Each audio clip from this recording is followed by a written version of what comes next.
Hi everyone, today I am going to discuss longitude. पिछले video में हम लोग लैटिट्यूड किए थे और हीट जोन किए थे, तो आज हम लोग लॉन्गिट्यूड करेंगे। जिस तरह से ग्रिड के बारे में हम लोग पढ़े थे, तो उसमें एक हॉरिजॉन्टल और एक वर्टिकल इमेजिनरी लाइन की बात हुई थी। तो हॉरिजॉन्टल लाइन जो था वो हमारा पैरेलल या तो लैटिट्यूड है, और जो वर्टिकली इमेजिनरी लाइन है वो है मेरिडियंस या तो लॉन्गिट्यूड। लॉन्गिट्यूड को हम लोग मेरिडियंस नाम से भी जानते हैं।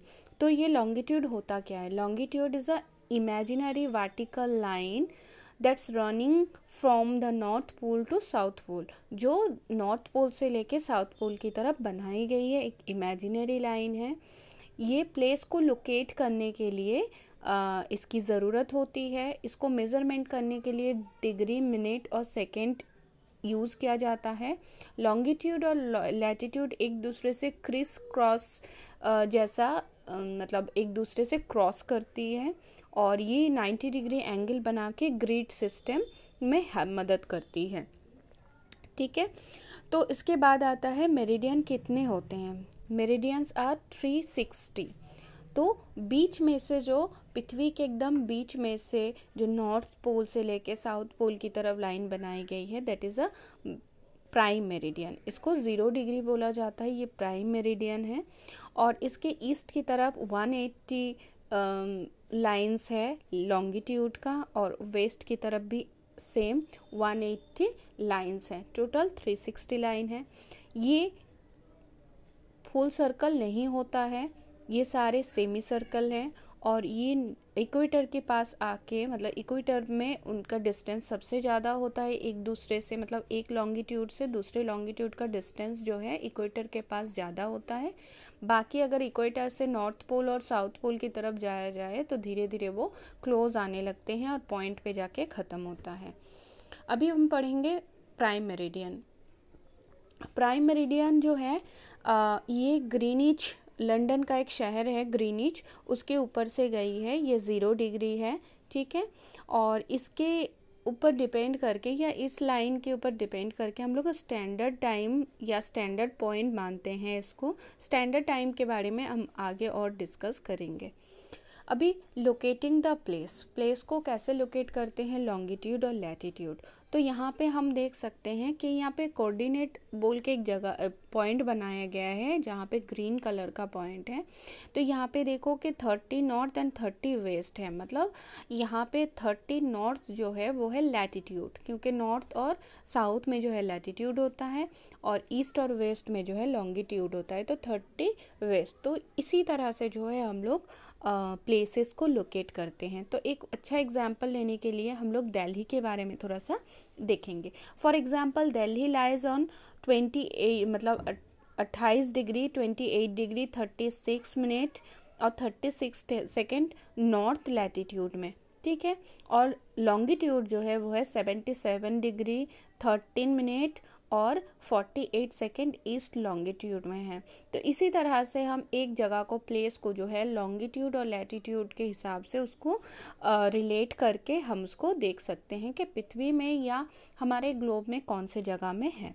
अभी जो है लॉन्गिट्यूड और टाइम। लॉन्गिट्यूड जो है टाइम को बताने में भी मदद करता है, सिर्फ प्लेसेस लोकेट नहीं।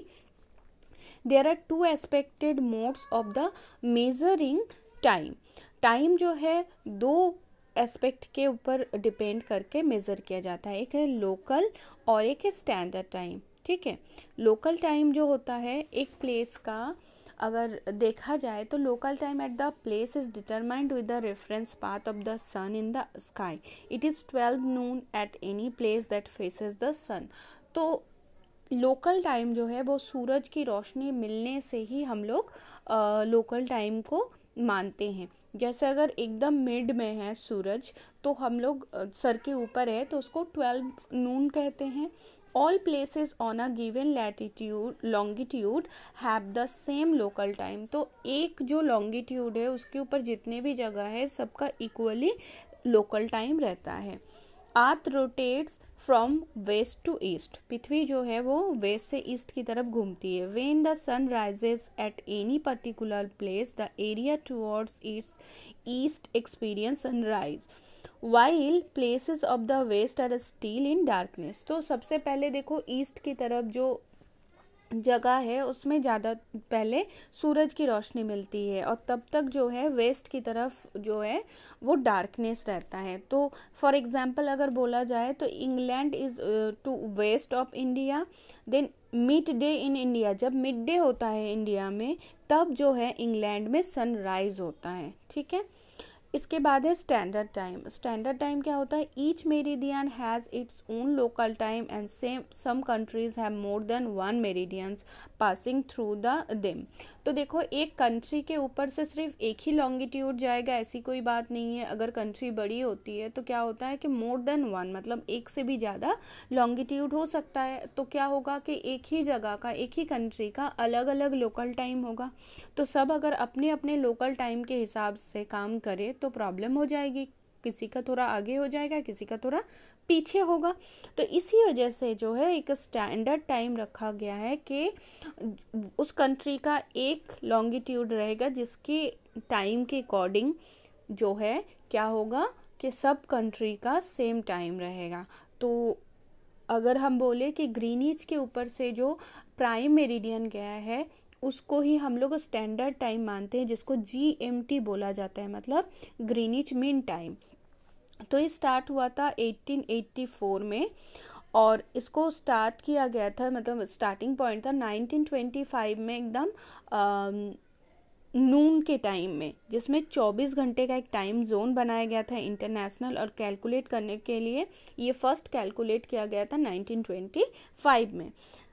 ठीक है, तो आई होप कि आप लोगों को यहाँ तक समझ में आया है। आगे कैलकुलेटिंग लोकल टाइम और कैसे लैटिट्यूड्स लॉन्गिट्यूड से हम लोग टाइम निकाल सकते हैं कि कितना टाइम होगा अभी इस टाइम में या उस टाइम में कितना टाइम था, ये सारी डिटेल्स हम लोग आगे की पोर्शन में करेंगे। आई होप कि आप लोगों को ये समझ में आया है।